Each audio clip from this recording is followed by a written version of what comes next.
जय श्री कृष्ण दोस्तों आज हम इस वीडियो के माध्यम से जानेंगे राम नाम के महत्व एवं चमत्कार। तो दोस्तों कहानी को पूरा सुनने के लिए वीडियो को अंत तक जरूर देखिएगा। दोस्तों एक गांव में एक साधु रहते थे। वह पूरा दिन राम नाम का जाप करते एवं ढोलक बजा कर भजन कीर्तन किया करते। लेकिन साधु जी की कुटिया के पास जिस व्यक्ति का घर था वह ढोलक की ध्वनि से बहुत परेशान था और एक दिन वह व्यक्ति गुस्से में साधु जी की कुटिया में पहुंच गया और कहने लगा, तुम दिन रात ढोलक बजा कर राम नाम रटते रहते हो। तुम्हारे पास तो कोई काम है नहीं, लेकिन हमें तो काम पर जाना पड़ता है। तुम्हारे इस ढोलक की आवाज़ के कारण मैं ठीक से सो नहीं पाता, जिससे हमारे कार्य में व्यवधान आता है। यह बात सुनकर साधु जी ने कहा, तुम भी मेरे साथ राम नाम का जाप करके देखो, तब तुम्हें खुद ही पता चल जाएगा कि कितना आनंद आता है। तो उस व्यक्ति ने गुस्से में कहा, अगर मैं तुम्हारे साथ राम नाम का जाप करूंगा तो क्या तुम्हारा राम मुझे रोटी खाने के लिए देगा? साधु जी ने कहा, हे राजन, मुझे तो राम नाम की लगन सी लग गई है और प्रभु की कृपा से हर दिन भोजन भी मिल ही जाता है। तुम भी राम नाम का जाप करके देख लो, मुझे भरोसा है मेरी तरह तुम्हें भी भोजन अवश्य ही मिल जाएगा।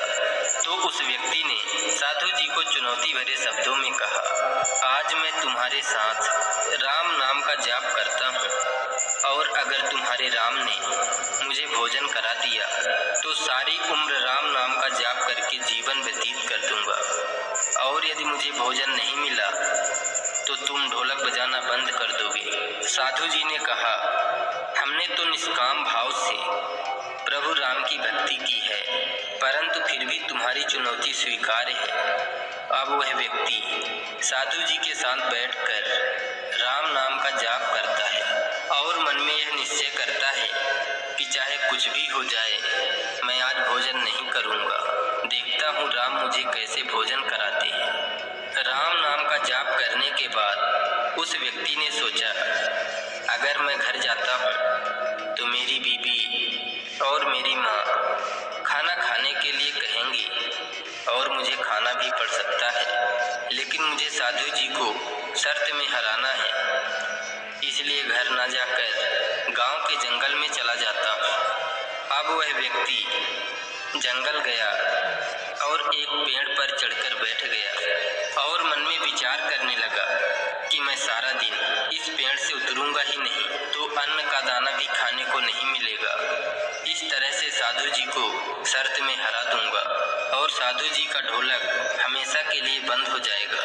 लेकिन दोस्तों कहते हैं ना, अपना सोचा दूर है, प्रभु सोचा तत्काल। दोस्तों कुछ ही देर में जंगल के मार्ग से बंजारों की टोली गुजर रही होती है। उन्हें बहुत जोरों की भूख लगती है। बंजारों का सरदार उन्हें भोजन बनाने को कहता है। दोस्तों प्रभु की महिमा तो देखो, वह बंजारे उसी पेड़ के नीचे खाना बनाने बैठे जिस पेड़ पर वह व्यक्ति बैठा हुआ था। खाना बनकर तैयार हुआ और बंजारे जैसे ही खाना खाने वाले होते हैं तभी उन्हें सूचना मिलती है कि आप लोगों का पीछा करते हुए डाकू भी आ रहे हैं। सभी बंजारे डाकुओं के डर से खाना वहीं छोड़कर चले जाते हैं। यह सारा दृश्य वह व्यक्ति पेड़ पर चढ़कर देख रहा था। कुछ ही देर बाद वहां डाकू भी आ जाते हैं और उस बने हुए भोजन को देखकर बोलते हैं, खुशबू तो बहुत अच्छी आ रही है, लेकिन यह भोजन बनाया किसने? कोई दिख भी नहीं रहा, और यदि भोजन बनाया तो खाया क्यों नहीं? कहीं यह हम लोगों के खिलाफ कोई साजिश तो नहीं कि कोई इस भोजन में जहर मिलाकर हमें मारना चाहता हो? उसी समय डाकुओं की नज़र उस पेड़ पर बैठे व्यक्ति पर पड़ी। उन्होंने उस व्यक्ति को नीचे आने को कहा और उस व्यक्ति से पूछते हैं, क्या तुम हमें मारने के उद्देश्य से भोजन में जहर मिलाकर बनाए हो?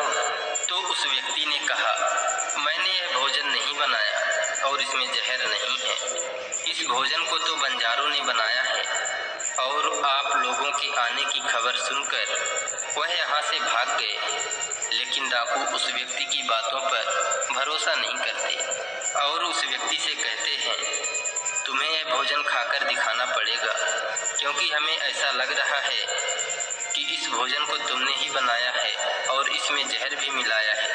वह व्यक्ति जिद कर लेता है कि मैं भोजन नहीं करूँगा। डाकुओं को इस बात से और अधिक शंका होने लगी। तब एक डाकू ने उस व्यक्ति के सिर में बंदूक की नोक रख करके बोला, अब तो तुम्हें यह भोजन खाना ही पड़ेगा, नहीं तो फिर बंदूक की गोली खानी पड़ेगी। अब वह व्यक्ति डर के मारे भोजन करता है और साधु जी को याद करता जाता है। उसकी आंखों में अश्रु बह रहे थे। साधु जी के कहे अनुसार राम नाम जाप करने के बाद उसे भोजन न चाहते हुए भी करना पड़ा।